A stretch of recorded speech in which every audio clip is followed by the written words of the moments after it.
और यही सब कुछ भारतीय इंतखाबात में, इलेक्शंस में मोदी के साथ हुआ, क्योंकि इस फ्रॉडिये ने जाली सर्वे करवाकर मीडिया को खरीद कर जो अपनी मकबूलियत का एक महल बनाया हुआ था, वो भारतीय अवाम ने एक ही धक्के में जमीबोस कर दिया। इस फ्रॉडिये के दावे थे कि अब की बार 400 पार, लेकिन शाबाश है भारतीय वोटर्स को जिन्होंने मोदी को मारी है ऐसी मार कि भारतीय जनता पार्टी में मची हुई है हाहाकार, क्योंकि बड़े तकब्बुर और फख्र से इस फ्रॉडिये ने राम मंदिर के इफ्तिताह से जो इंतखाबी सफर शुरू किया, उसका इख्तिताम उसी अयोध्या के मुकाम पर बदतरीन शिकस्त से हुआ है। मैं ये कहती हूँ कि अगर जरा सी भी गैरत हो ना तो बंदा शर्म से डूब मरे, मगर इस बेशरम का शर्म से क्या काम।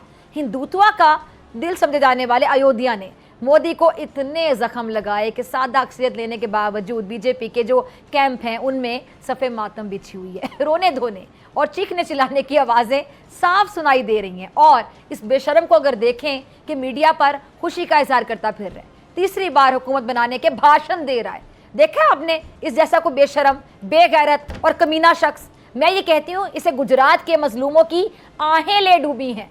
भारत के लिए तो खास तौर पर मुसलमानों और कश्मीरियों की बददुआओं ने नरेंद्र मोदी की बदबख्ती को मुमकिन बनाया है। इस बेशरम को वज़ीर-ए-आज़म बनाना है या नहीं, यह फैसला बीजेपी ने नहीं बल्कि अब इत्तेहादियों ने करना है, जिनके लंबे मुतालिबात की जो लिस्ट है उस पर भारतीय मीडिया में बहस होने लगी है। जैसा ये बेशरम और बेगैरत है, हो सकता है कि सौदेबाजी करके तीसरी बार वज़ीर-ए-आज़म बन भी जाए, लेकिन मैं आपको यहाँ बताना चाहूँगी, मेरी बात आप लिख कर रख लें कि अगर इस बार इसकी हुकूमत बनी तो आप देख लीजिएगा कि वो सहारों पर बनी हुकूमत होगी, बाकायदा लंगड़ी हुकूमत होगी, इत्तेहादियों के ताउन की मोहताज होगी।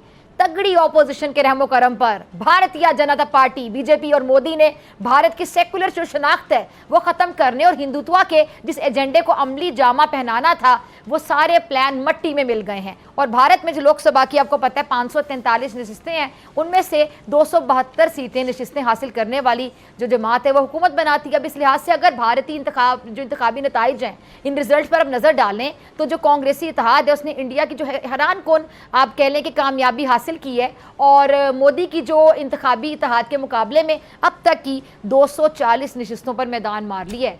अगर 2019 के मुकाबले में देखें जब कांग्रेस और इत्तेहादी जमातों ने सिर्फ आपको यादों का 91 नशिस्तें जीती थी, तो ये बड़ी कामयाबी है। और दूसरी तरफ जो मोदी का इंतखाबी इत्तेहाद है महज 292 जो नशिस्तें वो हासिल कर पाया है।